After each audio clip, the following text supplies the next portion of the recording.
continuidade, porque já aconteceu algumas coisas, sobre o lançamento da nossa Comissão Especial de Combate ao Racismo. Nos termos do procedente regimento número 43/2007, dou por aberta a reunião da Comissão Especial instituída pela Resolução número 1590/2023, com a finalidade de analisar as desigualdades e seus impactos para a população da cidade do Rio de Janeiro, bem como as responsabilidades do poder público e propor políticas públicas visando a prevenção ao combate e a superação do racismo, com o tema Combate ao Racismo na Política Municipal de Educação. A comissão especial está assim constituída: vereadora Mônica Cunha, presidente; vereadora Thaís Ferreira, relatora; vereador Edson Santo Mendes. Para constatar o quórum necessário para a abertura da reunião, farei a chamada dos membros presentes. Vereadora Mônica Cunha, presente. Vereadora Thaís Ferreira. Vereadora Thaís Ferreira.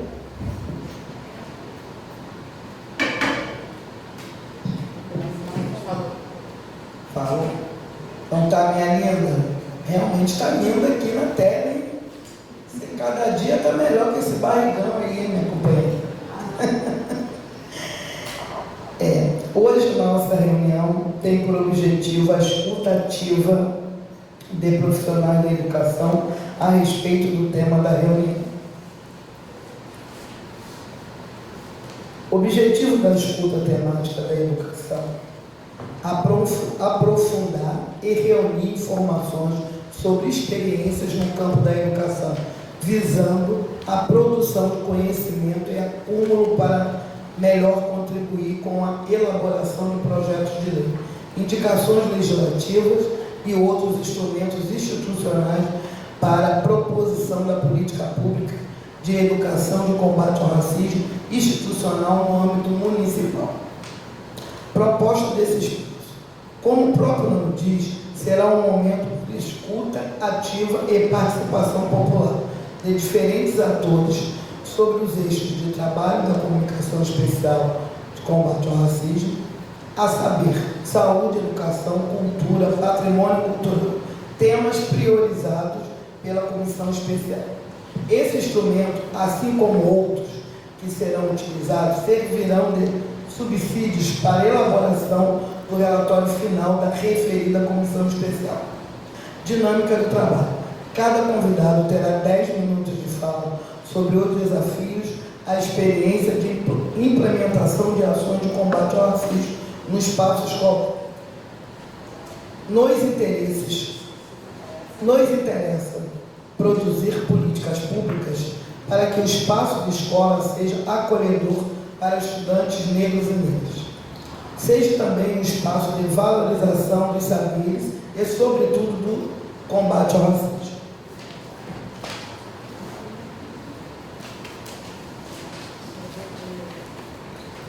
Vou colocar aqui, pelo menos anunciar quem já está presente.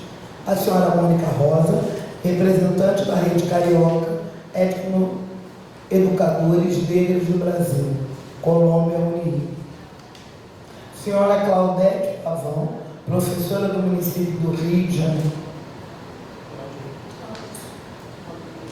Claudilé, desculpa. Senhora Luciana Helena de Almeida Santos, ouvidora do legado.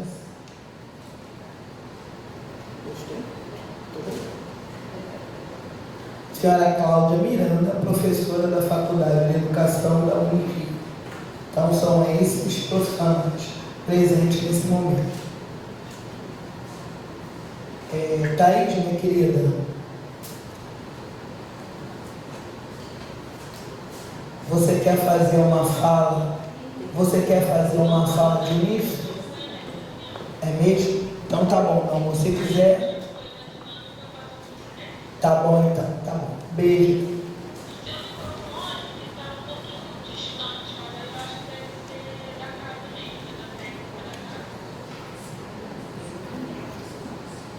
é a menina aqui a diretoria de comissão, então, a diretoria da comissão está dizendo que está sem o Zoom para a gente poder fazer naquela grande. Isso, é por isso que está fazendo aqui no telefone. Tá bom? Mas você vai pegar tudo aí, porque a menina aqui vai te desculpar de tudo. Bom? Tá bom, então, beijo. Vamos junto. Então, a primeira escuta, vou dar a Mônica Rosa, que, por sinal, minha xará, já fico muito feliz. E aí, a palavra é com você, Miquel. 10 minutos de fala. Apesar da sala ser pequena, é importante falar no microfone para você se gravar, tá bom?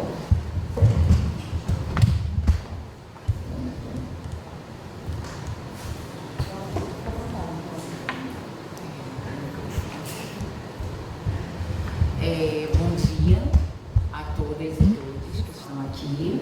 E pertinho, seu nome, que você vai poder me falar. Eu sou Mônica Rosa, professora da rede pública de Duque de Caxias. Estive professora na rede pública do Rio de Janeiro até 2014 e sou pedagoga formada pela Unirio, sou mestranda da UFRJ e sou coordenadora da Rede Carioca de Etnoeducadoras Negras Brasil-Colômbia, vinculada à Unirio, junto com a professora Cláudia Miranda, que aqui está presente. Foi uma adorável, coincidência estarmos juntas aqui hoje.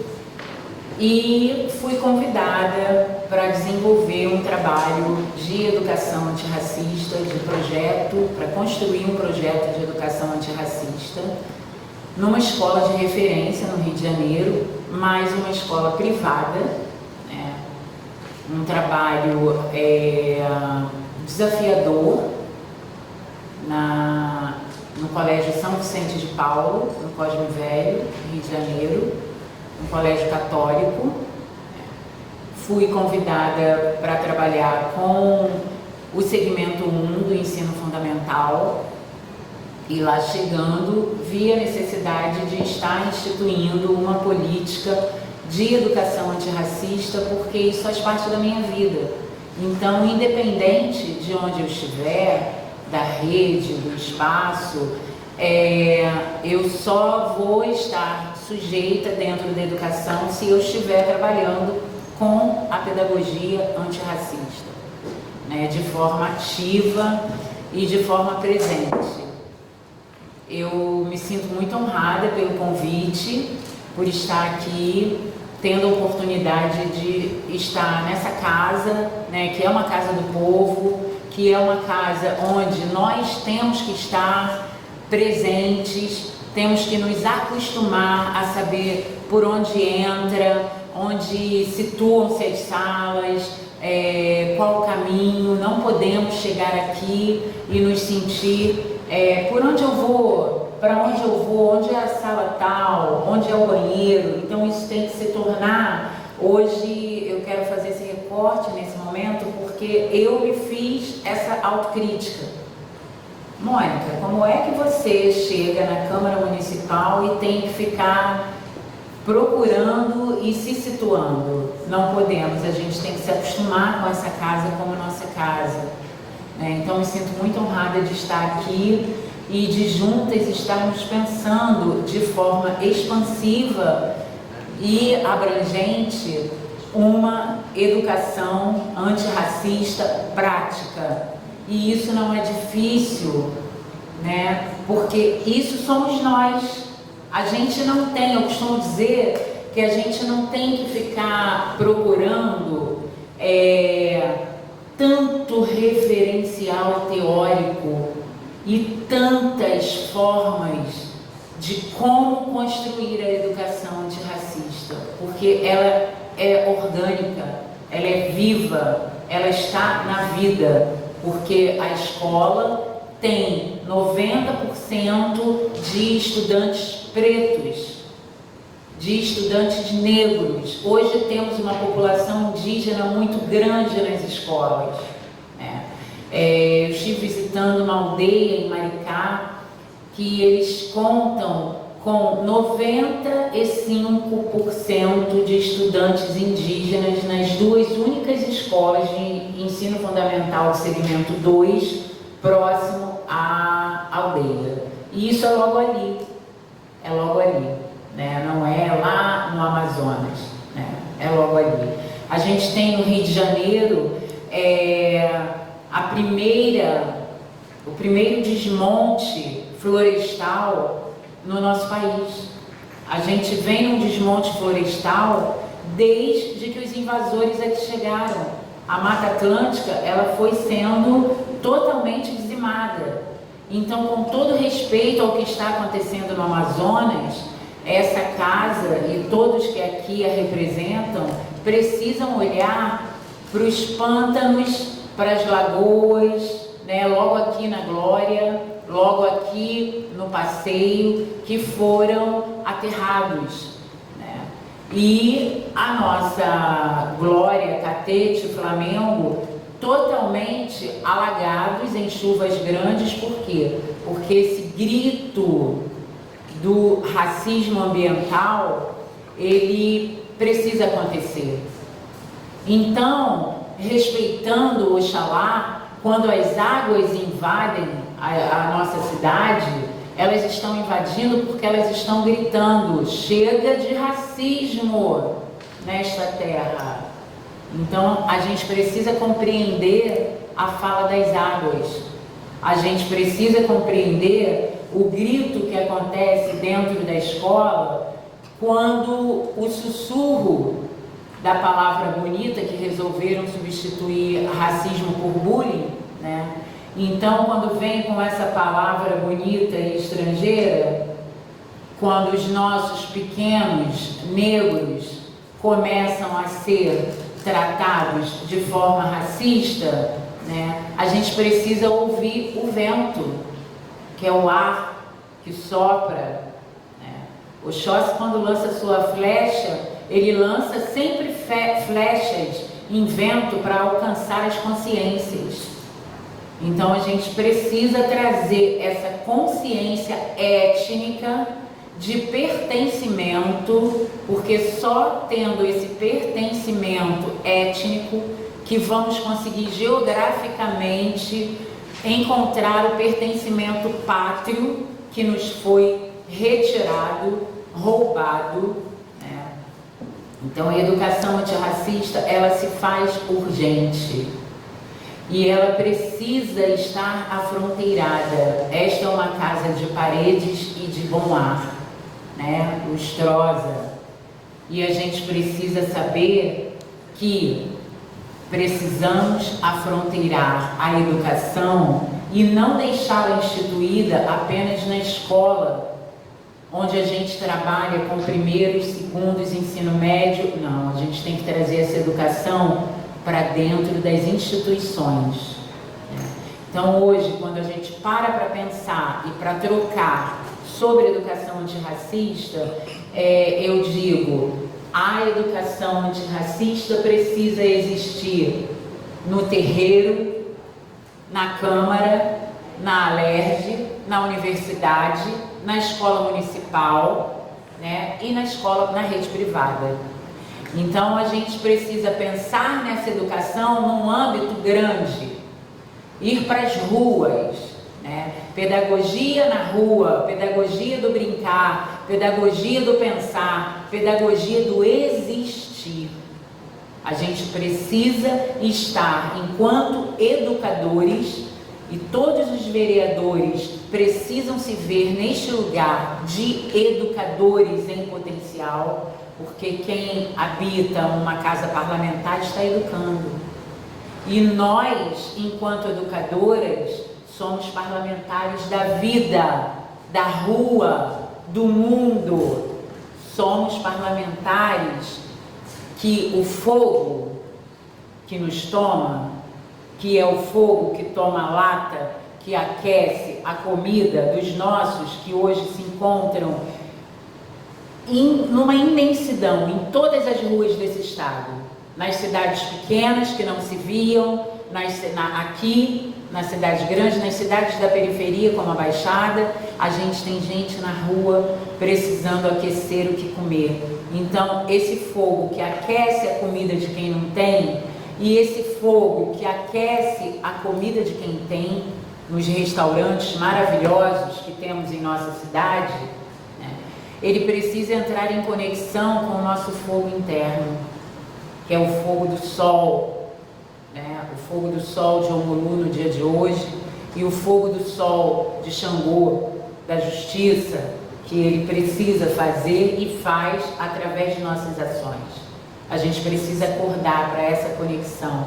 Eu falei da água, eu falei do ar, eu falei do fogo e eu falo da terra, porque esses 4 elementos são os elementos dos povos originários, que em conexão com o nosso povo preto sequestrado e trazido para construir essa colônia, que ainda estamos em colônia, esse fogo precisa aquecer as nossas ideias e encorajar as nossas ações, porque não é fácil para nenhum de nós que resolve olhar para a palavra racismo com a segunda pele do olho, para além da segunda pele do olho. Não é fácil. Então a gente tem que se levantar e trazer a palavra racismo para a pauta, para poder mexer na palavra antirracismo. Ela vem compor o antirracismo através do eu em ação, porque educação é o eu em ação. E a gente precisa colorir a coragem, né? Então, coragem é cor na ação. E é através da nossa força ancestral, por isso os 4 elementos, abrindo a minha fala, é através da nossa força ancestral que a gente vai unir forças para esse trabalho. A Rede Carioca de Etnia Educadoras Negras, quando me perguntaram qual instituição você representa, eu ainda falei, eu poderia falar tantas instituições, né? Me dava vontade de falar meu corpo, porque o nosso corpo é a nossa maior instituição. E é através dessa instituição que a gente vai, através da instituição corpo, que a gente vai chegar nas demais instituições criadas. Mas eu trago a Recém, porque a Recém hoje é a instituição que maior me representa. Porque quando, em 2015, as educadoras pretas resolveram se unir, através da professora Cláudia Miranda, aqui presente, na Unirio, no encontro, nós vimos, com inspiração da Rede Anansi, que está na Colômbia, nós vimos a necessidade de agirmos e atuarmos em rede. Porque só nessa conexão de rede, de fio a fio, a gente consegue se expandir. Porque ninguém existe sozinho. E sozinho não dá para instituir a educação antirracista. Então hoje nós temos na Colômbia, na Argentina, eu não tenho como estar na Argentina amanhã por uma questão de agenda de trabalho, mas através da Colômbia, da Argentina, do Equador, nós temos hoje a América Latina unida por uma educação ativa, antirracista, onde o Brasil vem bebendo dessa fonte inspiradora. Por quê? Porque nós não construímos a nossa identidade étnica. Por isso a gente precisa beber muito da fonte dos nossos irmãos e afronteirar esse conhecimento e essa prática, para que a gente possa juntos e juntas estar instituindo esse, não é um programa, é uma rede de ações, né? em torno da construção da educação antirracista, que já está instituída em muitas escolas, mas ela não basta só estar instituída, ela precisa de fortalecimento, porque todo mundo vira instituição, né? O diretor de escola em algum momento vira instituição, e aí fica difícil, o coordenador vira instituição, né? Alguns parlamentares viram instituição, e aí a gente começa a encontrar lá na beirada, que é o professor na sua sala de aula, as dificuldades para estar movendo essas ações, né? Então a gente precisa expandir esse grito e expandir essa voz para dizer, vamos lá, não, tá difícil para você, vem cá, ó, segura aqui, eu sou tua rede, né? Segura aqui, nós somos rede. Pai de Santo, segura aqui, nós somos rede, né? Padre, né? Quantos padres pretos a gente tem que não se reconhecem pretos e nem colonizados? Quantos pastores nós temos que não se reconhecem pretos nem colonizados? Mas a nossa ancestralidade consegue abrir espaço para a gente estar chegando a todos esses guetos. E eu tenho certeza que foi a minha ancestralidade que me levou para dentro de um colégio católico, regido e coordenado e dirigido por padres, né, de uma classe média alta, num lugar de privilégio, no Rio de Janeiro, porque a gente fala de Cosme Velho, que não é qualquer lugar, um lugar construído em cima das aldeias tupinambás. O Rio Carioca está escondido debaixo daquela terra, a Mata Atlântica totalmente invadida, não pelas favelas que foram se construindo, não, invadidas pelas mansões e por muitos colégios que lá se instituem. Então a gente precisa olhar para isso e ouvir os sinais. Estar aqui hoje foi ouvir um sinal. E é isso, gente. Muito obrigada pela oportunidade de me fazer voz. Muito obrigada por estar aqui. Muito axé para cada um e uma que aqui se encontra. E gratidão à ancestralidade que me habita.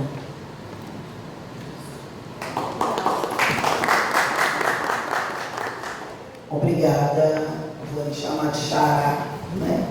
Obrigada por essa fala, com tanta assertividade, tanta credibilidade, no sentido quando você inicia falando da Casa do Povo, né? E eu vou te dizer que mesmo eu que estou vereadora, ainda não sei habitar aqui todos os lugares, eu tenho que perguntar quando eu saio do meu gabinete, porque é isso. Para nós não foi nos ensinado, não foi. A gente sabe que é do povo, mas não para nós, não para o povo preto. Então a gente está de fato aprendendo isso. Então, dentro desses mandatos pretos, e aí, enquanto meu, a gente tem que fazer isso, tem que nos apropriar desse lugar que também é nosso. Então, presidindo essa comissão especial, que não falei antes, foi errado, isso foi uma ideia que eu já tinha antes de chegar aqui dentro, e tinha por quê? Porque o meu corpo, é um corpo preto, um corpo de uma mulher preta, que conhece bem o racismo e da pior forma. Então, eu conheci o racismo quando eu tive meu filho em privação de liberdade e conheci o racismo quando eu tive meu filho tirado da minha vida. Eu não estou dizendo que outras formas de racismo são boas, mas o racismo para nós nunca foi bom de forma alguma. Então, eu me senti no direito e na obrigação de estar nesse lugar, e a minha política é essa, é falar todo o tempo que eu estiver aqui de racismo, porque é ele que move toda a nossa falta de direito desde sempre. Então eu vou racializar tudo que for falado dentro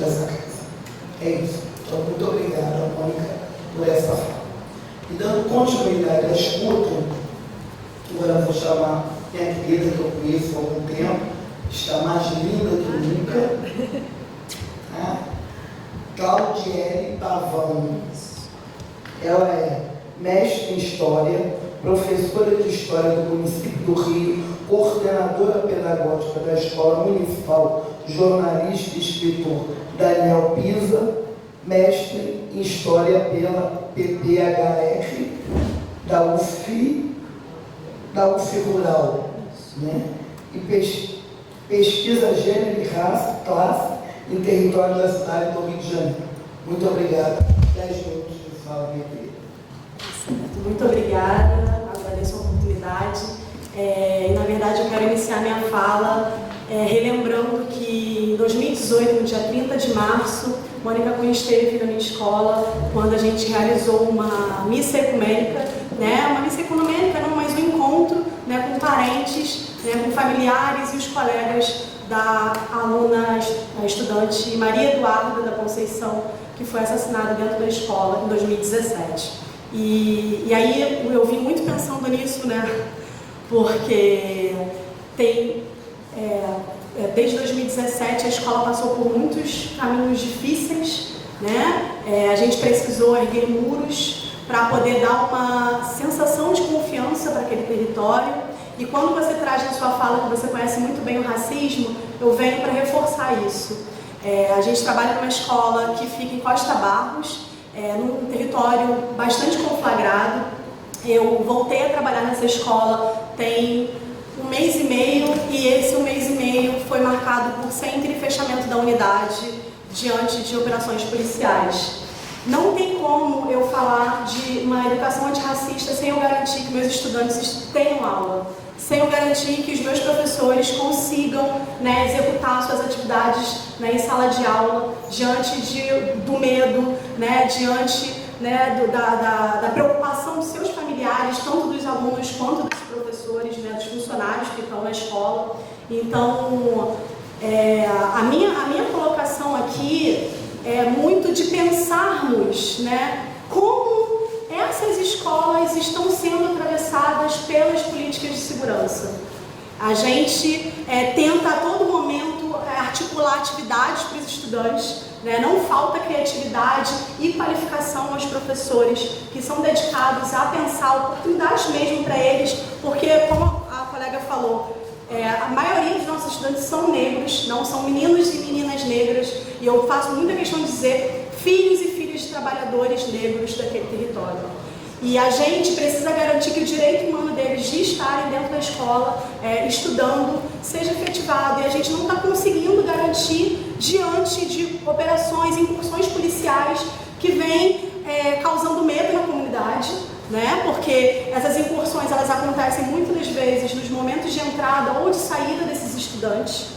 E essa é uma fala minha, mas de vários outros educadores e educadoras que estão dentro de territórios como o nosso. Teve a situação na Maré também, que durante uma festa teve essa situação, né, do caveirão entrar, enfim. E isso atrapalha muito a execução do nosso trabalho, né? Na verdade, isso inviabiliza totalmente, porque a cada chance que a gente tem de garantir que os estudantes estejam em sala de aula, né, muitas das vezes a gente planeja uma festa, planeja um evento, planeja um projeto e a gente é atravessado pela violência que é marcada no território, porque em outros territórios não acontece dessa maneira. Em outros territórios é pensado como se vai entrar numa escola, né, como se vai abordar qualquer situação, e em escolas como a nossa, na verdade, os policiais entram. Como entraram, né, na última vez, isso deve ter umas 2 ou 3 semanas, eu inclusive trouxe uma ata do SEC a respeito disso.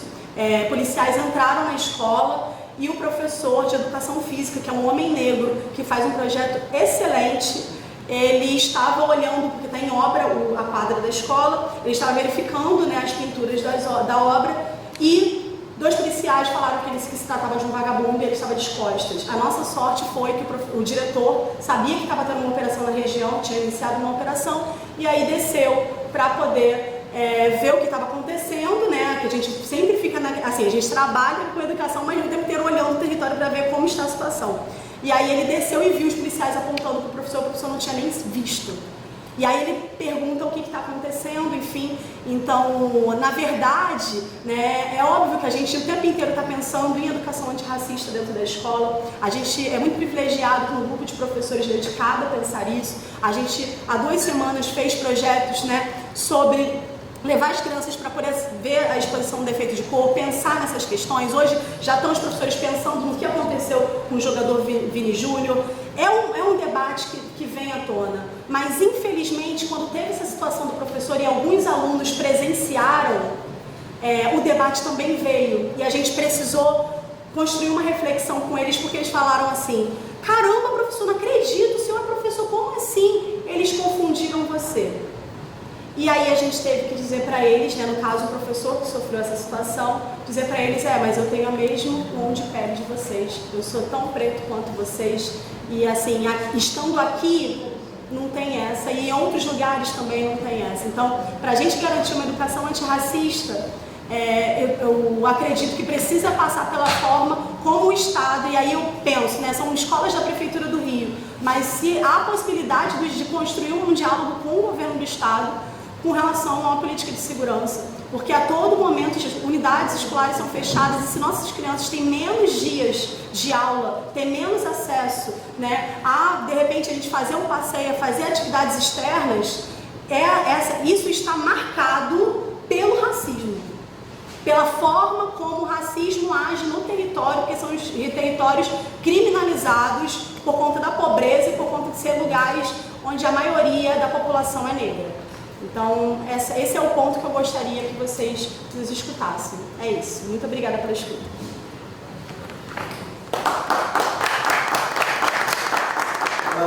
Muito obrigada. Obrigada por trazer essa lembrança, né? E deixar registrado nos anais dessa casa, verdadeiramente, que a gente sempre fala, nosso espaço vem de longe. Então, eu não estou tratando nem falando sobre isso agora, porque eu sou vereador. Eu já estou tratando disso há 20 e poucos anos, né? Enfim, você trazer as operações policiais dentro do hotel com o racismo que impede essas crianças de darem continuidade ao seu ensino, que impede essas crianças, esses alunos, de chegarem às nossas universidades públicas. Né, porque tem uma pesquisa que é feita por escolas da Maré, que foi feita só na Maré, mas isso reflete em todas as outras escolas desse estado, essa estatística de impedimento de não ter aula por conta das operações, como impede o amanhã dessas crianças ingressarem numa universidade pública. Então, assim, cada vez mais fica registrado, e você deixou isso na sua fala, como isso é uma política. Não é uma política de hoje nem de ontem. Só eu já falo há 20 anos. Então é uma política bem antes. Então a gente colocar o racismo, que é de fato que eu me comprometi a fazer, e eu não vou deixar de maneira nenhuma de falar sobre isso, porque as mães dessas crianças que estão perdendo essas crianças, elas têm, eu acho que até a sua idade, porque eu acho que você é muito nova, tem 30, 31, 30. Então são mulheres que quando eu vejo, me enlouquecem saber que elas vão ter que conviver com essa dor que eu tenho, que é eterna. E quando essa dor desenvolve diversos adoecimentos e nos impede de estar olhando, né, de estarmos atentos aos outros que ficaram. Porque a dor, ela de fato enlouquece a todos nós. Muito obrigado pela sua fala. Agora, antes de passar para a Luciana, Mônica, vai um segundinho, Mônica, por favor, né, que você pediu para me passar para a próxima. Pode ser no próxima. final, se você preferir. Pode ser. Então. Pode, para não atrapalhar a Luciana, Então, que já estava na sequência. Querido. Então, agora é a Luciana. Luciana Santos, formada em licenciatura plena em letras, cursando gestão pública para o desenvolvimento econômico e social da UFRJ, MBA em gestão pública pela INAP, Atualmente ocupo o cargo de ouvidora do Departamento Geral de Ações Socioeducativas. Obrigado pela presença e que muito me orgulha de ter o DEGASE nesse lugar, que é o lugar que eu iniciei toda a minha vida, né, quando meu filho se torna um adolescente autor de arte infracional, e foi ali que eu fui aprender o início do meu aprendizado de tudo isso que eu falo hoje, né? A educação não sendo feita da forma que deveria, não estou dizendo contra o profissional, estou falando toda a dificuldade e todo o racismo. Foi naquele lugar que eu aprendi, de fato, a desenvolver e a falar o que era racismo, por não cumprimento das medidas socioeducativas. Então, ter você aqui para mim é muito orgulho para estar junto nisso. Obrigado, Luciana. Palavra com você, 10 minutos, por favor. Boa tarde a todos, todas. Estar aqui na Câmara, acho que foi a primeira vez que eu venho aqui. Estudei sempre em escola pública e a primeira vez, então, que a Mônica falou, que as Mônicas falaram, né, é de suma importância. Os jovens têm que estar aqui, as escolas públicas têm que participar, têm que estar nesse lugar, esse lugar público, para a gente estar aqui. E eu vou falar um pouquinho, eu, Luciana, né, não como gestora, né, é muito difícil falar aqui. Estou muito nervosa. Por quê? Porque eu não fui educada para falar. E uma mulher negra não é educada para falar. Sou educada para ouvir e ficar calada e aceitar. Então é muito difícil, né, estar aqui. Esse é o primeiro ponto. Essa consciência negra, né, a gente não é educada, né, para isso. Eu sou filha de um homem branco e uma mulher negra. Eu não fui educada com a questão racial. Eu sabia que eu não era branca, mas eu também não sabia que eu era preta. Eu não sabia que o que eu passava era por eu ser preta. Né? Então, assim, é essa educação que a gente precisa dar aos nossos jovens, né? Que ele entenda esse lugar dele de negro e que ele vai sofrer algumas coisas por ser negro. Né? E agora eu vou falar um pouquinho, né, do que é estar como ouvidora. Né? Eu sou servidora do DEGASE desde 2013, eu entrei, e desde 2013 eu trabalho na ouvidoria. Então, majoritariamente, o que a gente atende são mulheres negras, né? Porque a gente atende muitas famílias dos adolescentes, são mulheres negras, pouquíssimos pais. E o que oportuniza, né, estar nesse lugar? É dar ouvir elas. Porque, assim, não deveria ser uma coisa comum, né, elas serem ouvidas.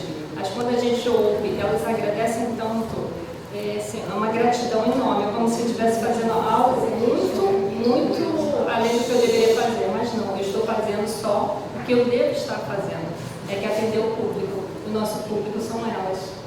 E como é que a gente muda isso, né? Então, assim, estar aqui, agradeço a Mônica, agradeço estar nesse espaço, para a gente poder pensar políticas públicas para que não aconteça com a gente, que esses jovens falem de ser, o que é ser negro, o que não é ser negro, o que ele sofre, e a gente começar a mudar isso. E para que em algum momento não se sofra mais esses preconceitos. Né? É isso que a gente almeja, né? Que a gente não precisa ficar falando disso o tempo todo. Ah, mas a gente fala disso o tempo todo. Falamos porque é necessário, porque nós sofremos todos os dias.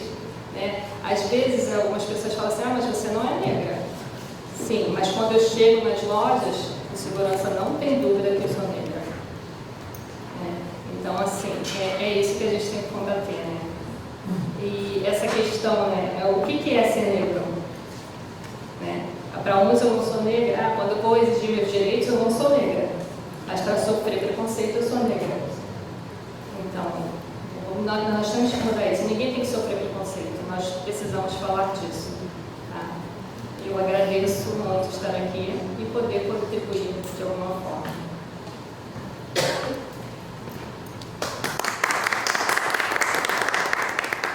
Muito obrigado mais uma vez.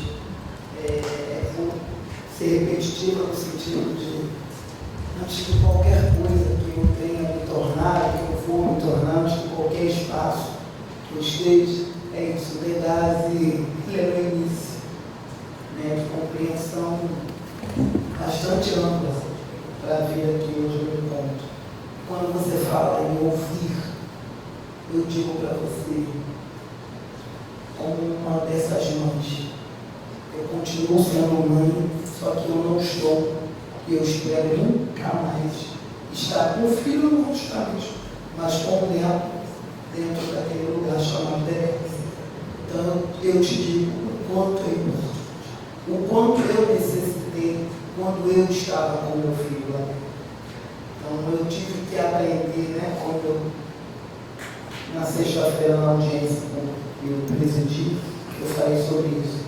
Para nós negros, principalmente mulheres, a gente todo momento está trocando pneu no carro dela. Então eu tive que aprender e descobrir tudo que hoje eu sei, e ainda dou, ainda continuo em aprendizado. Jamais posso dizer, eu aprendi tudo, eu sei tudo. Está longe disso, nem sei se isso vai acontecer um dia, né? Mas minimamente, para que eu sei, o que eu aprendi para hoje estar aqui, a primeira coisa que você falou é muito importante, que é fazer escuta, saber por que esse filho dessa família, dessa mulher preta, que na sua maioria sozinha foi para ali dentro, ela não está ali um bandido, ele não é sementeando mal, como até os gestores públicos gostam de colocar. Então eu acho que você já inicia de uma forma muito importante para mim, enquanto vereadora, e que um dia eu vivi essa história. Então, muito obrigado. Posso complementar? Por favor. Porque você falou agora sementinha, né? E a gente observa que as próprias famílias têm dificuldade de nomear o adolescente. Eles não falam adolescente, eles não falam meu filho, eles falam, ele está preso. Eu falo, senhora, o seu filho, eu preciso resgatar esse lema, preciso, porque ela acaba absorvendo o que a mídia, o que o externo fala. Né? É verdade, porque o Estado tira o nome, o Luciana. Eu vivo numa discussão até a data de hoje. Eu tenho de militância há 22 anos. O meu filho, esse ano, faz 17 anos que foi assassinado. Ele entrou por detrás, ele tinha 15 anos. Ele, com 20, buscava uma dor. E dele lá dentro, além de transformá-lo para matá-lo, porque é exatamente isso, eles tiram um nome, que é o nome que você dá quando você está, quando você acha da sua cabeça, né, que a gente tem isso, mãe, que aquele nome vai combinar. Eles dão um número, então eles tiram a identidade. Então, por isso, essa mãe, e ela não fala por vergonha, ela não fala por medo, ela fala pelo medo de ser apontada, pelo julgamento, porque é muito sério essa questão. E tudo isso é racismo, sim, porque quem vive isso é mulher preta. Tá bom, minha querida? Muito obrigada. E dando continuidade, essa maravilhosa, que eu não tenho tantos anos de conhecimento, mas é isso, né? Nação Preta a gente já tem nossos passos bem de longe desde sempre, né? Que é a senhora Cláudia Miranda, maravilhosa, doutora em educação, pesquisadora do Conselho Latino-Americano de Ciências Sociais, CLACSO, é isso? Professora do programa de pós-graduação em educação, Unirio, pós-doutora em psicossociologia da UFRJ. Errei em algumas letras, mas é para te dizer que fico muito honrada de ter você aqui comigo e com todos esses títulos que eu faço questão comigo, pendurava os nossos títulos, porque esse estado, principalmente essa cidade, que agora eu faço parte enquanto gestor, tem que saber do nosso valor. Nós não estamos, por enquanto, maioria, dentro do sistema prisional e dentro do cemitério. Não, somos também doutor. Então, muito obrigado pela sua presença.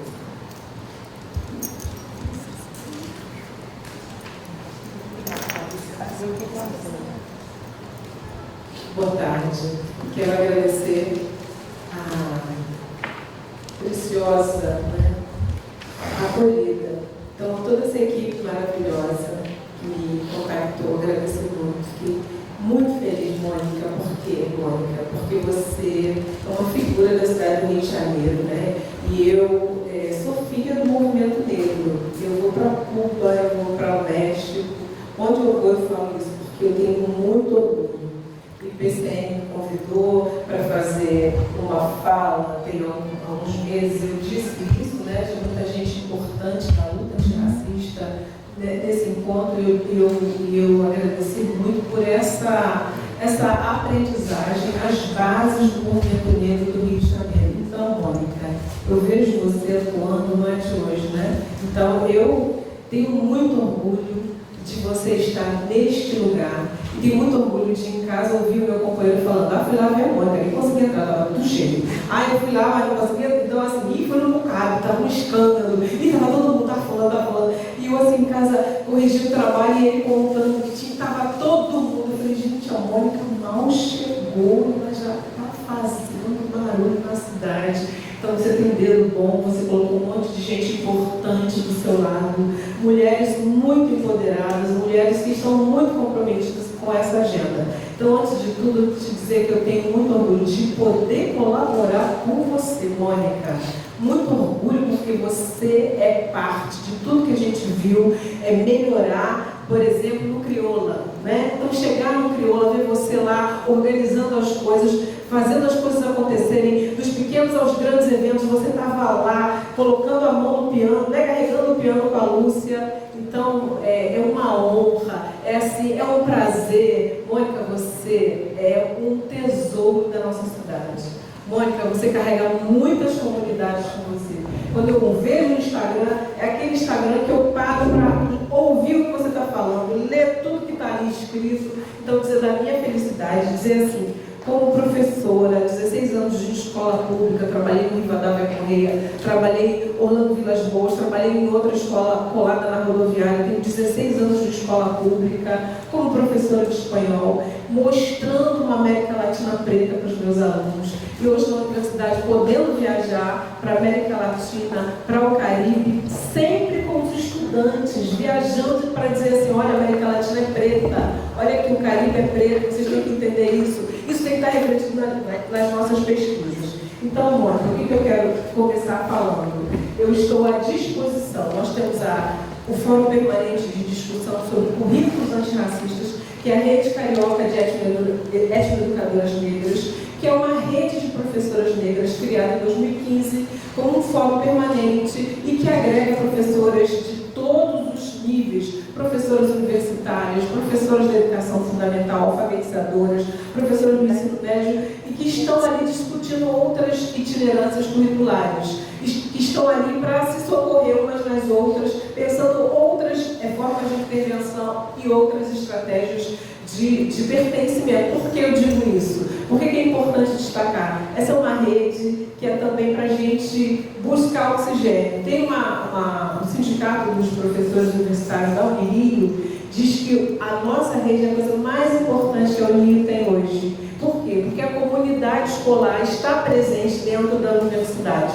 Então, isso não é pouco, assim como as minhas colegas que falaram antes de mim, eu tenho que dizer isso, né? Nós que somos na educação, seja no DEGASE, seja na escola privada, seja na escola pública, isso não é pouco, são itinerâncias fundamentais que a sociedade precisa conhecer. Então, por dentro da universidade, a gente vai desestabilizando o acontecimento universitário com a presença de corpos femininos, de educadoras de periferias, de educadoras que estão disputando o currículo e que precisam de oxigênio. Por que o oxigênio? Porque dentro da escola é muito comum, as minhas colegas vão entender, e muitas de vocês, meus colegas, vão entender. Aqui essa cartilha de antirracismo é para você, né? Aqui é para você, né, fulano? Então, isso tudo é forma de racismo, né? Então, racismo é problema meu, eu sou preta, é do professor, da professora preta. Então, a escola é um lugar também de muita violência, até para quem foi para a universidade e que está ali concursado, né? Concursada.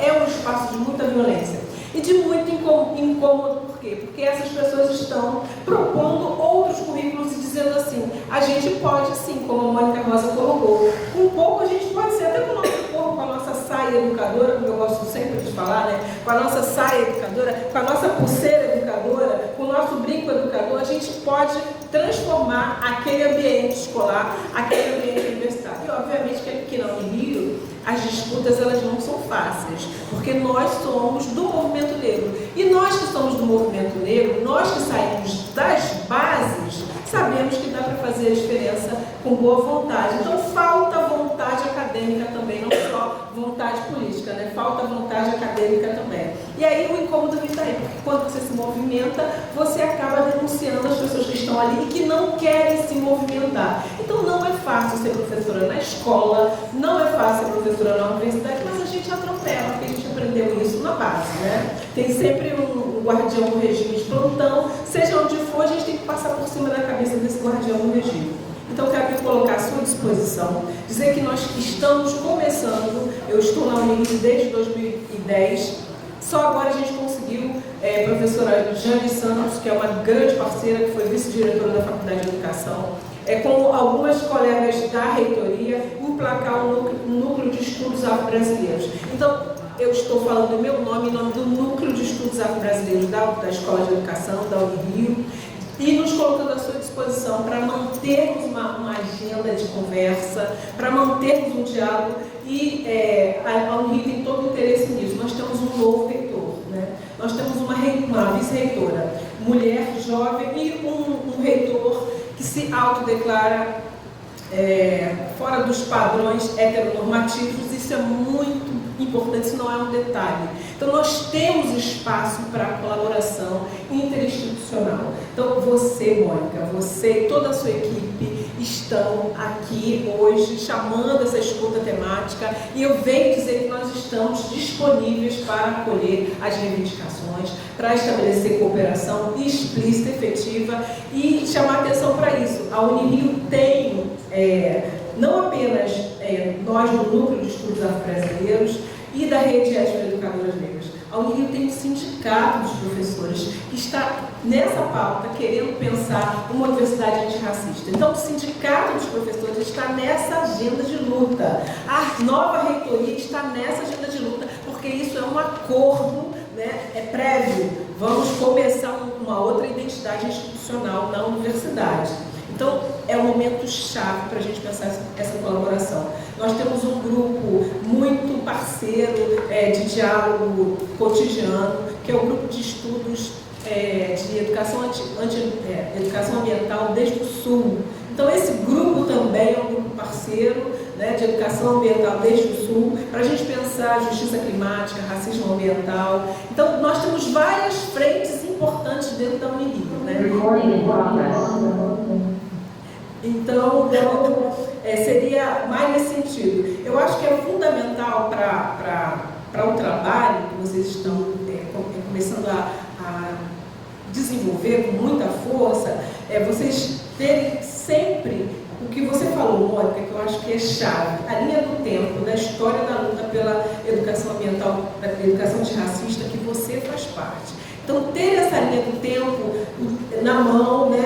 Ó, a gente tem esse acúmulo aqui. Então, a Mônica Rosa também falou algo que eu acho que é fundamental, quer dizer assim, não precisa de muito não. E Sueli Carneiro também fala isso. Nós temos que olhar para trás. Sueli Carneiro está há algum tempo falando sobre isso, em um dos seus livros. Nós temos que olhar para trás, temos acúmulo. Então, nós temos estratégias, nós temos tecnologias para o combate ao racismo. Então, vamos olhar para trás, fazer esse movimento sankofa, para a gente recuperar as nossas formas de combate.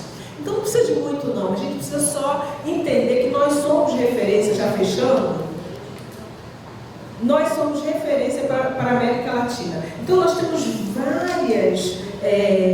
vários êxitos, desdobramentos que viraram referência e modelo. A questão das ações afirmativas, eu destacaria, né? Então, eu estou dizendo isso porque eu estou indo amanhã para Buenos Aires para o segundo encontro da Rede de Etnoeducadores Afro-Argentinos. Estive lá o ano passado, no primeiro encontro, para ajudar a formar uma rede de etnoeducadores afro-argentinos. Então, eles olham para o Brasil como uma referência. Então, assim, essa nossa agenda da Rede Carioca de Etnoeducadoras Negras, que Mônica é coordenadora junto comigo, essa nossa agenda começa na Colômbia. A Colômbia é muito forte nessa perspectiva da educação intercultural, da educação própria, como eles dizem, né? Os indígenas chamam de educação própria na Colômbia e os afro-colombianos chamam de educação própria. Então, educação própria significa o quê? A partir das nossas culturas, a partir das nossas referências. Então, veja você, nós estamos no Rio de Janeiro, no estado como um todo, já com outras redes que foram formadas a partir da nossa. Então, eu acho muito importante a gente observar que nós temos, nesse acúmulo do movimento negro, nessa linha do tempo, várias ações e várias tecnologias desenvolvidas, e uma delas é essa de trabalhar em rede. Então, isso não é novo, não, a gente aprendeu na base. Nós aprendemos com a nossa madrinha, com a nossa tia, com a vizinha que virou tia, que a gente é rede, a gente só funciona se for rede, né? Então, eu estou professora da Universidade Federal do Estado do Rio de Janeiro, e venho de uma mãe que dizia que a primeira carta de alforria é o concurso público, né? Então, saí lá do Complexo da Maré, da Nova Holanda, de uma mãe lavadeira que dizia que as filhas iam ser funcionárias públicas. Tive a sorte de vir dos movimentos populares, de compor a direção do Centro de Ações Solidárias da Maré, sou diretora fundadora, né, do SEASP, fundei o SEASP junto com a nossa juventude do movimento da Igreja Católica da Maré, e em 1998, 97, estava lá aquela jovem menina, né? Aquela jovem menina católica, de uma mãe muito parecida com as nossas, né, Mônica? Marielle, minha aluna, né, do curso pré-vestibular comunitário, que dizia assim: professora, o que nós vamos inventar hoje? Como tudo, né? Ela queria inventar coisas. Naquela época ela já era uma jovem muito interessada em intervir. Então eu estou à disposição, como núcleo de estudos afro-brasileiros, com a rede carioca de etno-educadoras negras, com o grupo de estudos de educação ambiental, à disposição para colaborar com essa comissão que for necessário, agradecendo muitíssimo o convite de vocês. Sem palavras, Cláudia, foi brilhante. E só que é isso, assim, eu chego aqui no dia 2 de fevereiro, dia da nossa mãe já, e aí Mônica tinha, né, iniciado falando dos nossos orixás, quando você fala em inventar, eu sei bem, eu sou filha de Ançã, com muito orgulho, senão não estaria aqui.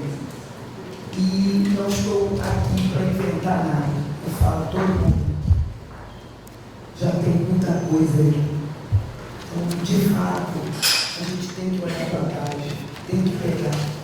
Eu fico aqui falando para elas, mesmo que tiveram outras, porque nem a Marielle, muito menos eu, muito menos Thaís Ferreira, que compõe comigo essa comissão, somos as primeiras aqui. Não somos. Tiveram outras, poucas que a gente grava até o nome, Benedita, Léa, Juliana, mas tiveram, né?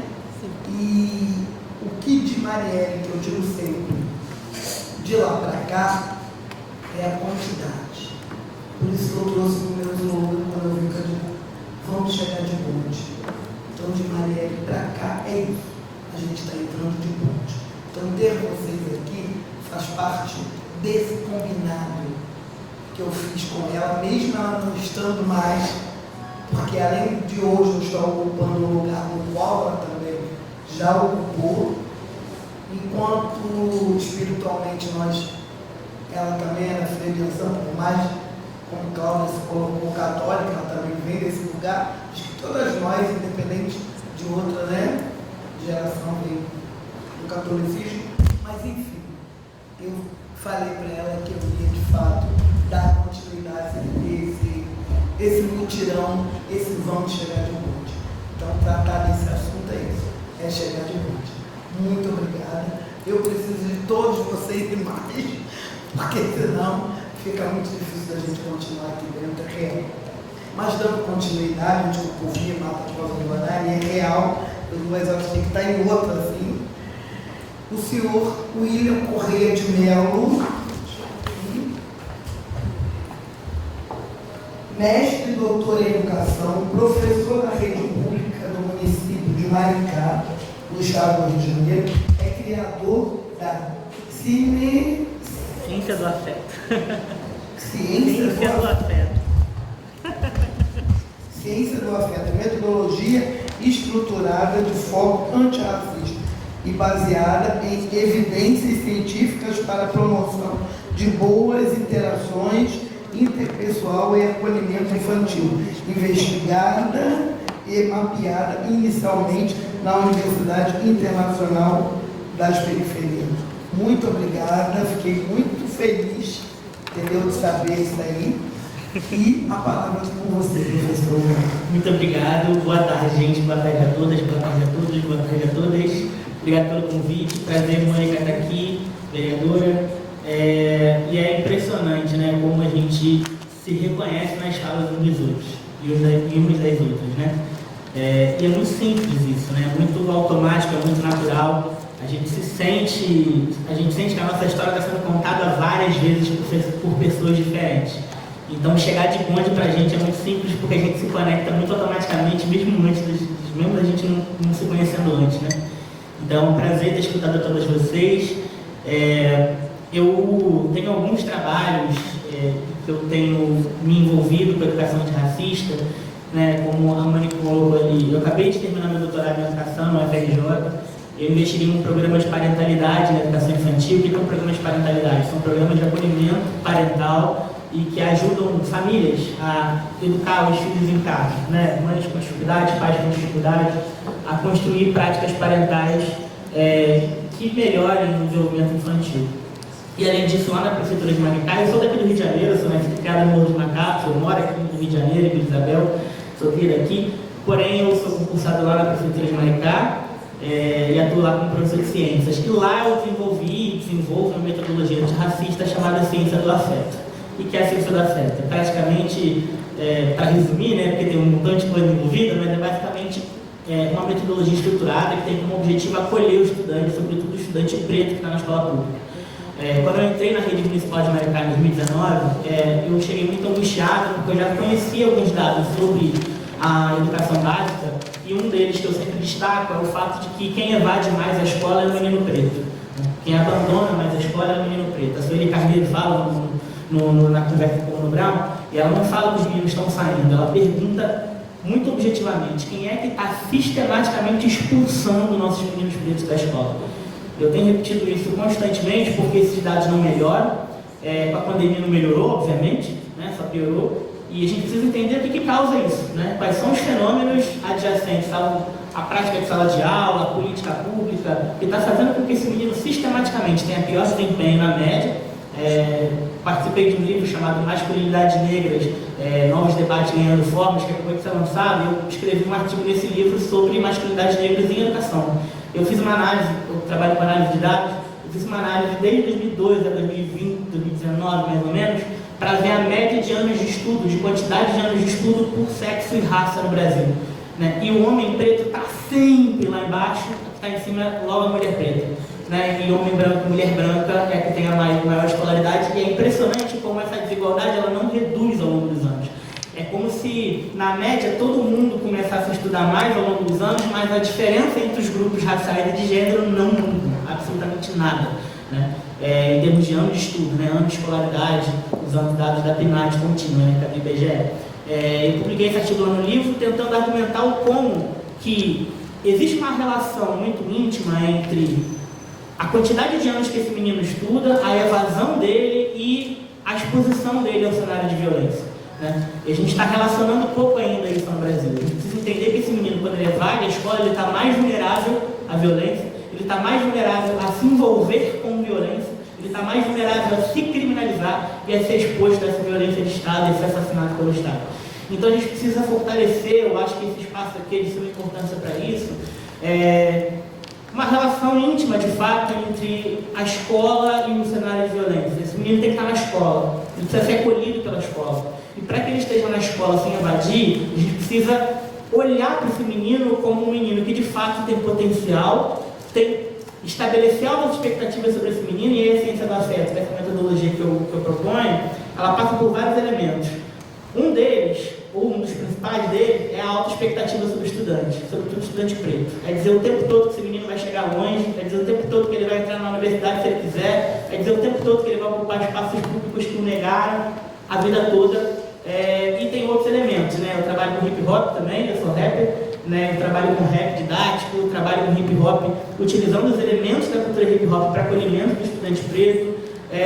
Trabalho com dados o tempo todo, então eu costumo dizer que eu tenho 3 eixos de trabalho, né? Que é conhecer, analisar e acolher dentro da ciência do afeto. Então, se o estudante entra, eu o conheço, mapeando dados sobre ele, sobre a família, quantas pessoas tem em casa, qual é a raça, qual é o gênero, no início do ano. E aí eu analiso tudo isso e já começo a identificar de cara desigualdades de raça que existem no desempenho escolar, desigualdades no que se refere à falta. Esse ano, por exemplo, eu acabei de fazer uma análise lá na minha escola mostrando competências socioemocionais dos alunos da minha escola por raça, né? E aí tem um elemento que eu destaco que é a autoconfiança, né? Que é a confiança em si. Eu vi que os estudantes negros, na média, confiam muito menos em si do que os estudantes brancos lá na minha escola. E eu não acredito que isso seja muito diferente em outras escolas. Sinceramente, eu não acho que mudaria. Então, acho que a gente precisa fortalecer estratégias de acolhimento a esse estudante para efetivamente criar conexão com esse estudante. Olhar para ele com o nome dele, como a Mônica colocou. Olhar para ele como um indivíduo, né? E criar rede com esses estudantes e redes afetivas, né? Para que ele de fato confie na própria capacidade, no próprio potencial. E aí, dentro disso tudo, né? Eu estou fundando aqui no Rio de Janeiro uma instituição chamada Educação com Evidências, que tem como proposta acolher e orientar escolas públicas para agir com ações baseadas em evidências científicas e com foco antirracista, né? E aí, nesse sentido que eu coloco essa instituição que está nascendo no Rio à disposição dessa comissão, à disposição desse espaço que tem que ser nosso, né? Para que a gente consiga institucionalmente, né? Individualmente e coletivamente chegar de bonde nas escolas e falar: meus parceiros, educação antirracista é obrigatória. Ela não é opcional. É muito legal quando eu chego aqui e eu escuto várias escolas com experiências antirracistas, mas é muito triste quando eu vou, na maioria das escolas, atuar de algum jeito, seja como poeta, seja como rapper, seja como professor, seja como oficineiro, seja como coordenador pedagógico, seja como tudo que eu atuo, e eu ver a maioria das escolas sem educação antirracista e ainda engatinhando nesse debate. E pra gente que faz educação antirracista é até estranho, sabe? Porque pra gente é tão natural falar de raça em tudo que a gente vai falar. Eu vou falar de meio ambiente, racismo ambiental, vou falar de genética, eugenia. Eu vou falar, é natural para a gente que está envolvido.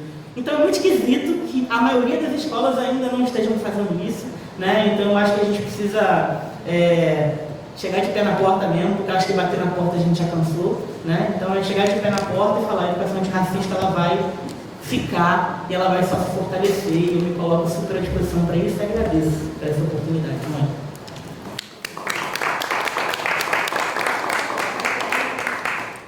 Obrigada, Exu, por me botar hoje nesse momento. Não tem como não chorar. Eu tive certeza disso tudo. Quando eu estava falando. Comecei a trabalhar com isso, e isso eu começo pela vertente dos meninos, as mães de 3 filhos.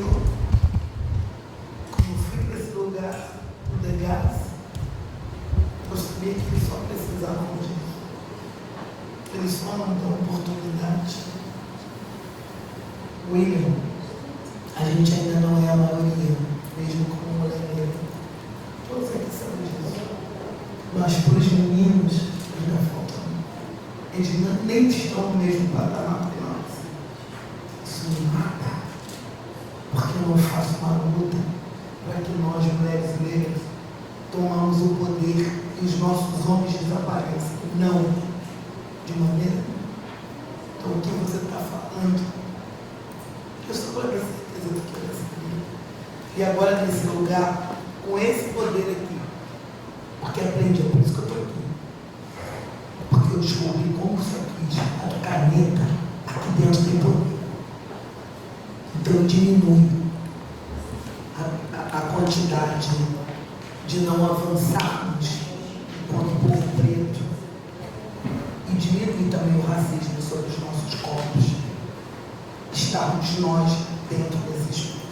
Então, muito obrigado, muito obrigado. É isso. dando continuidade, senhor André Luiz Porfírio, é isso, Porfírio, professor do NIAB de Gases. Atua na educação do Rio de Janeiro, na FAETEC e no DEGAS. Muito obrigada também por ter mais um DEGAS aqui. Eu acho que isso aqui está melhor do que eu imaginei que fosse ficar. Muito obrigada. A palavra é com você, meu querido. Boa tarde a todas as pessoas que estão aqui. Agradeço esse espaço de troca. É muito bom ver pessoas amigas que a gente há algum tempo não vê, outras pessoas que a gente encontra no bonde, às vezes. Né? A professora Cláudia, que participou lá, já de um dos encontros nossos, né, do NIAB de Gaza. Então, primeiro, quando eu recebi o convite, eu falei, poxa, já fui professor da rede municipal do município do Rio, né, não sou mais. Né, aí, conversando com a Marina, ela esclareceu. E daí, falei, estou aqui, sim, e estou aqui para somar, estou aqui para contribuir o que for possível e o que a gente puder avançar. Né? Então, vou uma panorâmica entre a atuação do NIAB de Gaza, que em 2015 um grupo de servidores do NIAB se juntou, né, depois de várias conversas, pessoas do movimento negro de muito tempo, nosso amigo, principalmente nosso amigo Aderaldo Gil, que está lá em Maricá. Eu tremo quando eu falo, peço para que a gente mande muitas energias, cada dia, com a força que ele tem, cada dia está melhorando mais, né? E esperamos que brevemente ele esteja falante e com todo o carinho que ele sempre, e com muita luta, né? Então, em 2015, um grupo de servidores do DEGAS, de setores diferentes, falou, precisamos, né, estabelecer um corte no departamento. Eu sempre digo o seguinte: quer ver o racismo em todos os aspectos que possa, imaginável e inimaginável, estar no DEGAS. Né? Então, é o reconhecimento. A primeira coisa, esse grupo tem, o NIAB, o nosso objetivo é o combate ao racismo.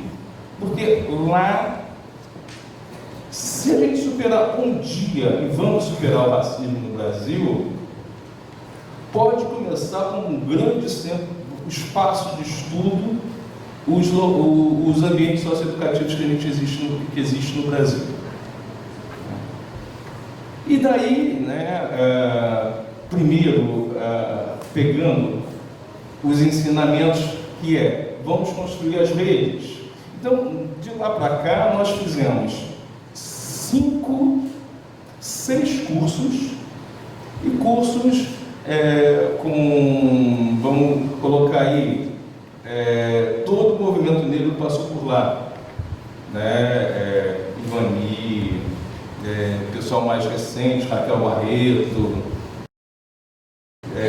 a Mauri, Renato Nogueira e vários outros que a memória está cada vez pior, não vou lembrar, né? Fizemos um tripé, que um encontro, que a professora Cláudia esteve lá de uma maneira brilhante no nosso segundo encontro,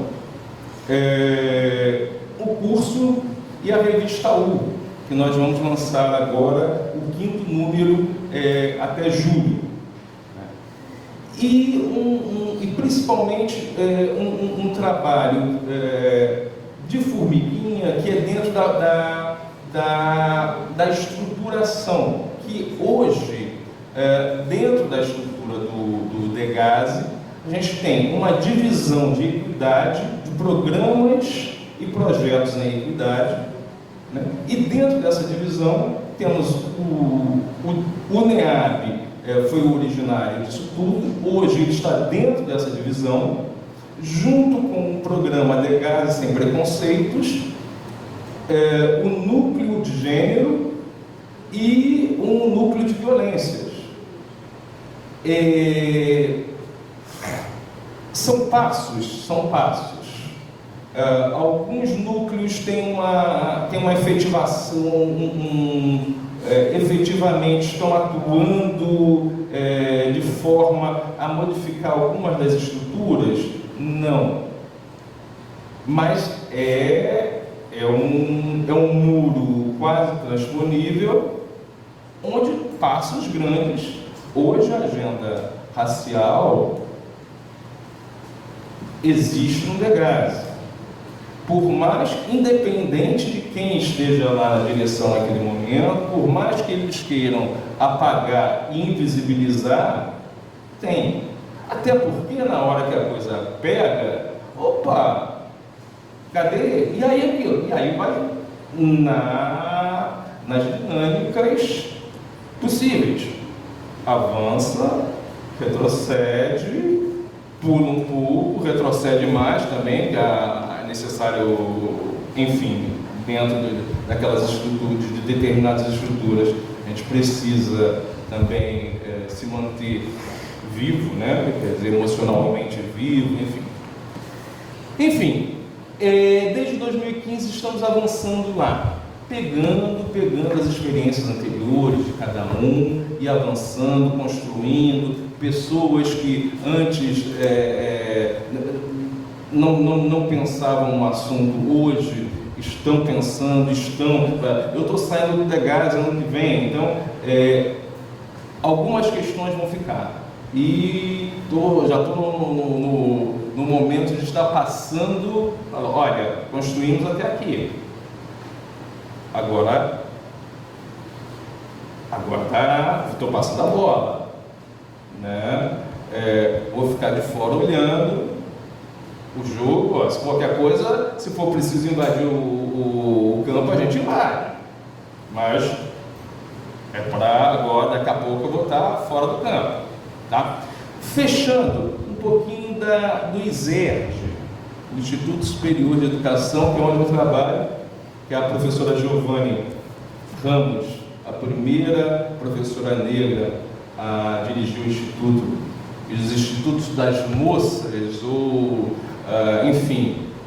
E lá no Instituto, já concluindo, existe o NEP Raízes, o Núcleo de Estudos e Pesquisa Raízes, desde 2012, que também um trabalho interno, concursos, aquele trabalho que era invisibilizado e agora está vindo à tona, cada vez mais, né? E estamos retomando ele também. Obrigado por esse espaço, estamos juntos.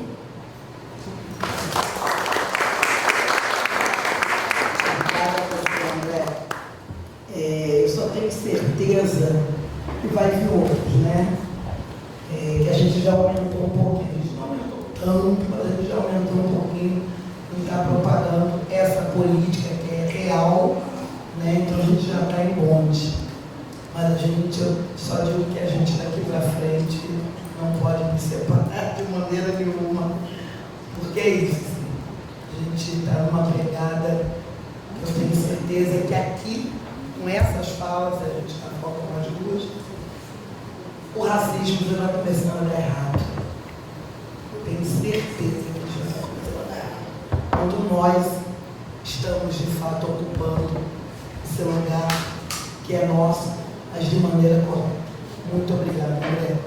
Dando continuidade, eu já estou aqui, vocês estão vendo, toda hora tem um aqui no meu ouvido, porque 2:15 eu tenho que estar, porque nessa casa também eu sou vice-presidente da Comissão de Direitos Humanos.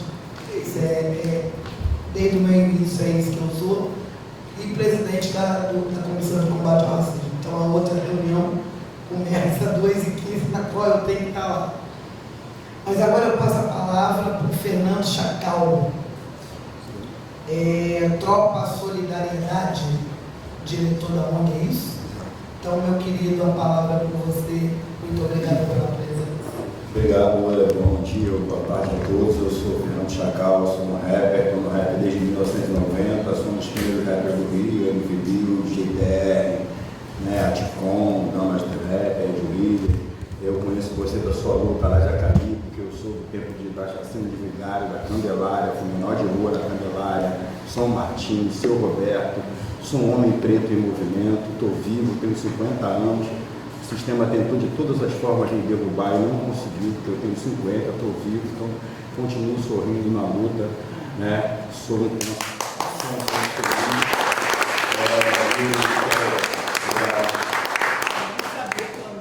Quero dizer que eu não faço mais que a minha obrigação, me manter limpo. Estou limpo, longe das drogas há 7 anos, por corrupção, por sobrevivência também. Nasci na favela da Rocinha, morei na favela da Maré, na 17 de fevereiro, nas palafitas, né? Certo? Lá, você conhece uma história, seu marido é meu amigo, né? Eu vi o teatro nascer, vi vários movimentos ali dentro da Maré nascer, vi Marielle, porque eu vizinho de Marielle, morei na Vila Pinheiro, conheço o Afro-Reg do começo de Vigário Geral, conheço todos esses movimentos que a gente vem, inclusive a sua luta lá, né? Lá de trás, né?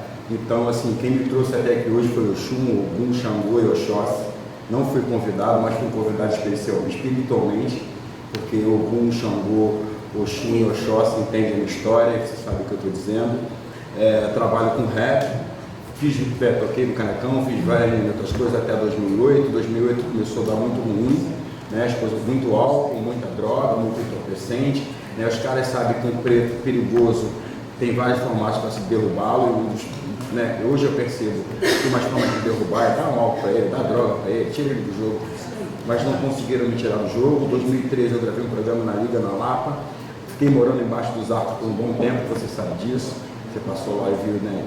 E em 2013 eu vi um programa de TV na Lapa, eles foram gravar um especial com o Taíde, rapper de São Paulo, eu estava morando nos arcos, gravei esse programa, depois tive a oportunidade, porque espiritualmente eu sei que essa jogada foi espiritual, que eu não estava conseguindo me perceber nesse mundo, nesse plano, então foi preciso que gravar um programa de TV e depois ter a oportunidade de me ver na TV para entender a minha situação e aí entender que precisava de mudança.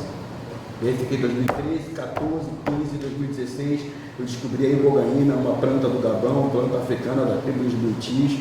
Eu fiz um tratamento com essa planta. Isso não quer dizer que isso vai mudar a vida de muitos, mas a ibogaína tem mudado a vida de uma rapaziada que tem problema da dependência química. Eu me tratei com isso, estou limpo há 7 anos, porque era a oportunidade que me faltava, né? Precisava parar de usar droga. Eu tinha dito para os caras, eu falei, se precisar cortar meus braços para parar, eu dou meus braços. Se precisar cortar as pernas para parar, eu dou as pernas. E houve essa oportunidade, eu fui lá, fiz esse tratamento, fiquei 40 horas em trânsito, voltei em 2016, toquei no Hipnótico 10 em Seiba, no Circulador, montei meu próprio baile. Em 2016 eu não sabia nem quem eu era, eu tinha 15 anos de uso de entorpecente, né? Já tinha perdido minha própria identidade, precisava me recompor. Voltei para lá, fiquei na Shopping Silva, fui fazendo os trabalhos, prefeitura, e aí fui entendendo que a história era racismo, que esses caras não queriam me ver de pé. Fui pedir ajuda para os caras que me davam droga, álcool e cachaça. Eles disseram que eu fui pedir água, eles disseram que água não rolava, Chacal, água não dá. Eu falei, mas tu passou 20 anos me dando dinheiro para comprar droga, cachaça, não pode vender água, fiado. Não, água eu não posso. Então essas são essas faculdades, chegou a pandemia, eu estava com um barraco no Estácio na Rua Carmoneto 186, que era o que me sobrou. Eu estava ali, ou eu morava naquele barraco, ou eu voltava para a rua, não dava mais para voltar para as ruas. Precisava construir uma nova história, certo? E eu fiquei ali por aquele barraco no Estácio. E fui tentando, lembrei que eu nasci na Rocinha, e lembrei que na Rocinha, na Rua Mão, lá no Cesário onde eu nasci, pequeno, eu conseguia ver São Conrado, conseguia ver a Gávea, e não conseguia ver ao mesmo tempo meu pé cheio de barro, de cocô, porque aquela água que descia no morro, que desce até hoje, no meu pé, e lá embaixo estava tudo limpinho, então eu descia da água para perturbar, para carregar o carrinho na feira, para trabalhar, né? E ali na Gávea tinha informações que eu não tinha no morro, né? Isso me dava, querendo ou não estava à sua frente. Então eu lembrei dessa conexão, fui na prefeitura e propus uma ideia de conexão morro e asfalto, pedi para a prefeitura, que era a gestão Crivella, não quero muito, você não quero nada, só quero só uma varada de chão, quero fazer um evento na Barra, na Gávea, que é parceria de infância, na mesma lugar onde minha mãe fazia a xepa na feira, que essa feira existe até hoje. Fiz o evento lá em 2016, com a Red Bull, fui fazer os trabalhos, o pessoal da lá também ajudou a fazer o baile do Chacal, não teve baile do Chacal, e aí consegui sair da lá do Estácio, da Clínica Meia, fui morar, aluguei um apartamento na Benjamin Constant, no 6º andar, com elevador, com papá, um lugar mais saudável. E aí chegou a pandemia, eu saí do meu apartamento na pandemia, fui na Jacan Silva, foi um lugar que me abraçou. E aí eu vi que as pessoas estavam com fome, os moradores de rua com fome, os moradores dos casais com fome, Dona Marlene com fome. Eu tenho um celular que eu falo com o mundo. E aí eu fiz uma conexão, liguei com um amigo de 56, ele me mandou 100, me mandou mais um empresário, a gente fez uma rede. E aí eu comecei a distribuir alimentos sem agrotóxicos para moradores de rua, de situação de rua do bairro, comprando alimentos pequenos agricultores do estado, Dona Maria José Mulher Preta de Queimados, pandemia inteira comprando alimento dela de várias famílias pretas, levando uma porrada de playboy para a cozinha industrial na casa de Luzia, preparando esse material, entregando na rua, além dessa rede de cestas básicas. A pandemia passou, não sou Papai Noel, eu acho, consegui fazer uma conexão, ir ao Canadá, em Vancouver, tem uma conexão lá com Vancouver Moral Fest, que eu fui no verão, voltei no inverno, ganhei uma sede dentro das Carmelitas, e na volta do Canadá percebi que o caminho é pela educação. Vou ficar dando comida pro resto da vida para essa gente, vai comer, vai passar fome, vai continuar com fome de novo. E aí eu fiz um contrato com a Ana Ousadia do Barra, que é a 4ª geração que eu vejo na Lapa. As 3 para trás, a maioria está com crime, a maioria está no crime lá, a maioria está sem destino. Peguei essa molecadinha, chamei para um bate-papo, quarta-feira, 4 horas, na sede do meu projeto. Aula de inglês. Minha esposa dá aula de inglês na Zona Sul, no Colégio Americano, ganha 150 prata por aula. Eu falei, vai dar aula no gueto de graça por menor. Vai formar gente preta. E aí a gente tem esse projeto lá na Lapa, está rolando já há mais de 6 meses, conexão com a Sala Cília Meirelles, temos mais de 30 crianças lá, a gente chama de Tropa da Educação. Eu não vim aqui por isso, vim para falar com você, para tentar 1 minuto de fala contigo, mas já que está se falando de educação, eu acho que é isso que a gente pode fazer, que a tropa pode fazer, e o mínimo que eu posso fazer pela nova geração, porque eu fui ao inferno e eu sei o que é um corpo preto retinto no inferno. E tem vários corpos pretos retintos no meu bairro que precisam dessa oportunidade. Então eu conectei a Sala Cecília Meirelles, conectei os Celinas, conectei os Chimenez, e tenho tentado conectar o mundo para que a gente possa dar um caminho através da educação para esses pequenos corpos pretos. É isso que está rolando na Lapa, Tropa da Solidariedade, @Tropa da Solidariedade ou www.tropadasolidaridade.com. É isso. Muito obrigada.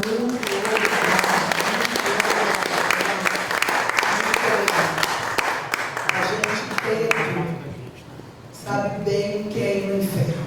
Sim. Entendeu? Então eu também sei que Sim.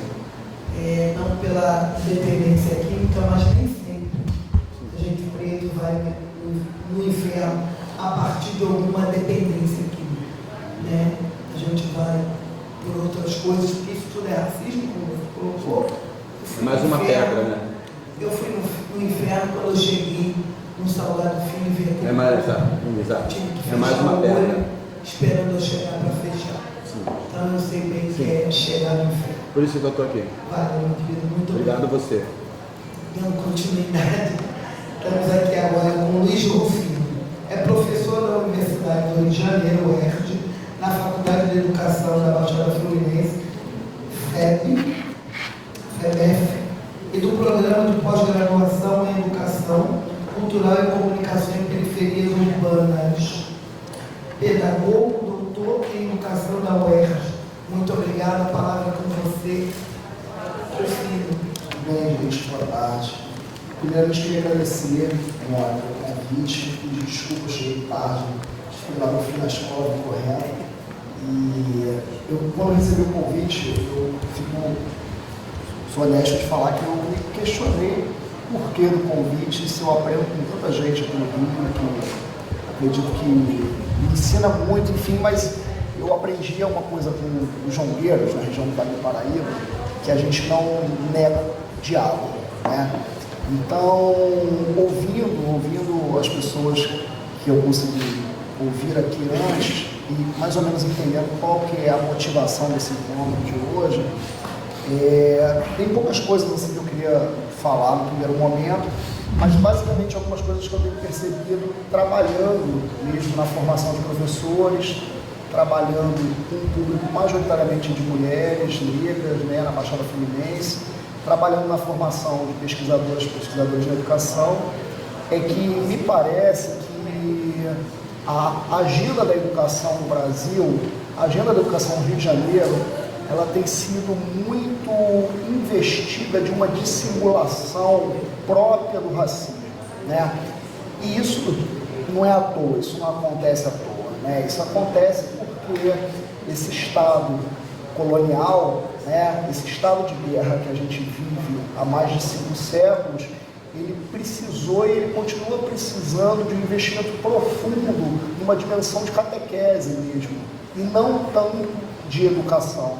Porque a educação talvez ela tenha mais a ver com uma face guerreira, com uma face batalhadora do que qualquer outra coisa, né? Então me preocupa muito quando a gente percebe no cotidiano das salas de aula e no cotidiano da vida comum mesmo fora da escola, porque se a gente precisa assumir a educação como uma agenda política de confrontação de todo esse terror, a gente precisa assumir que tem muitas agendas educadoras circulando na vida comum, seja nas esquinas, nos terreiros, nas favelas, enfim, nos quintais.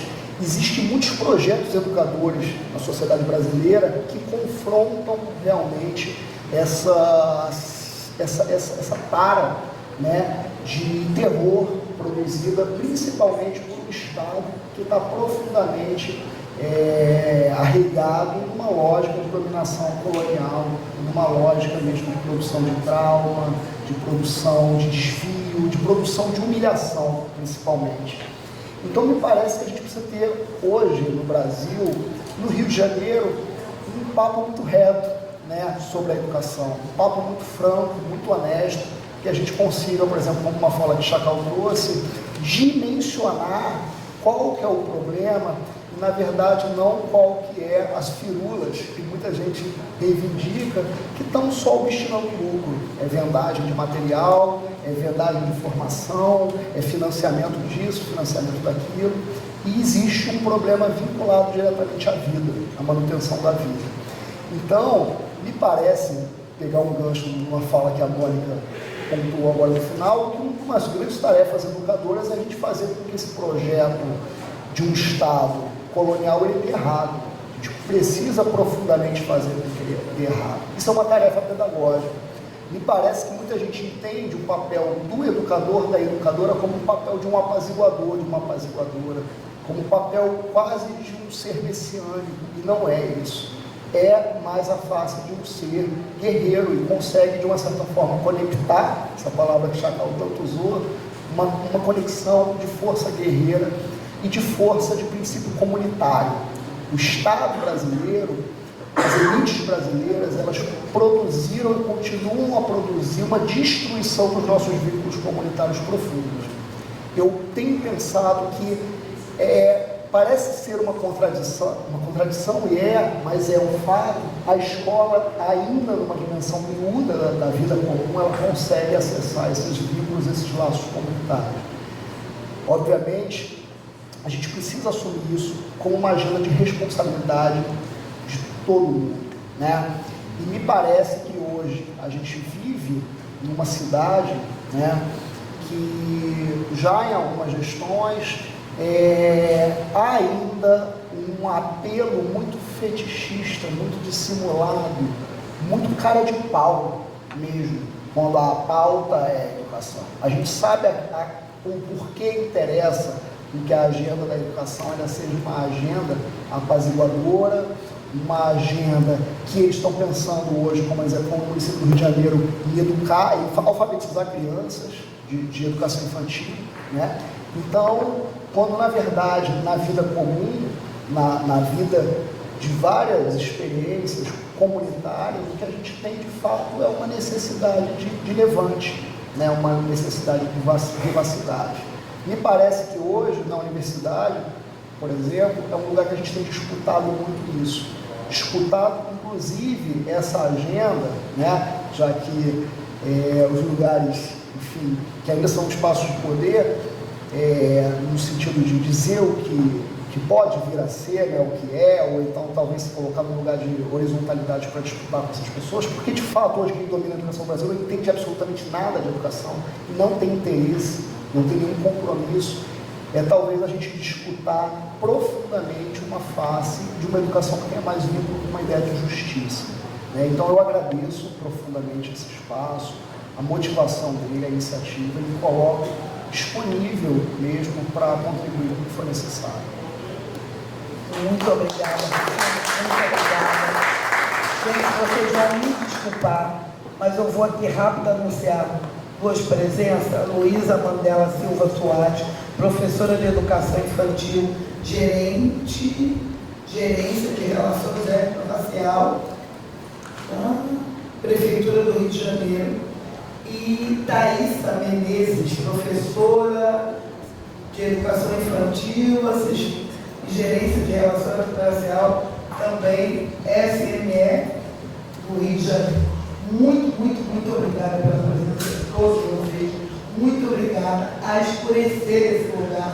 Muito obrigada, tá? Mas uma próxima, eu acho que a gente também deve chamar os professores brancos, porque, né?